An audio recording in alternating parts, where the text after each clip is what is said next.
দেখেন, গতকালকে বাংলাদেশের 3 যুবককে গুলি করে হত্যা করছে ইন্ডিয়ান সেনাবাহিনীরা। কারণ তারা ইলিগাল ভাবে ইন্ডিয়ান বর্ডার ক্রস করতে চাইছিল। তাদের কারণই সেইটা, তারা কেন অবৈধভাবে ইন্ডিয়াতে ঢুকছে, এই কারণে ডাইরেক্ট গুলি করে হত্যা করছে 3 জন বাংলাদেশি যুবককে।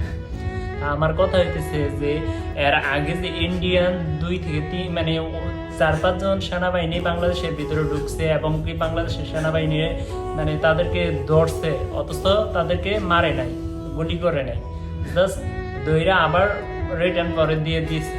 তা আমার কথা হয়েছে যে আমাদের বেলা কেন এরকম? হ্যাঁ, এই জন্য আমাদের ডাক্তার ইউনূস সরকার এই যে নতুন নতুন পদক্ষেপগুলো নিতেছে, এই জন্য আলহামদুলিল্লাহ আমি নিজ থেকে ধন্যবাদ জানাই আমাদের ডাক্তার ইউনূস স্যারকে। কারণ তিনি সামনের বছর প্রায় 20টি যুদ্ধ বিমান এবং প্রায় 10 থেকে 12টি অ্যাটাক হেলিকপ্টার রাশিয়া থেকে বিভিন্ন দেশ থেকে আনবো, এগুলো অলরেডি অর্ডার দিয়ে ফেলছে।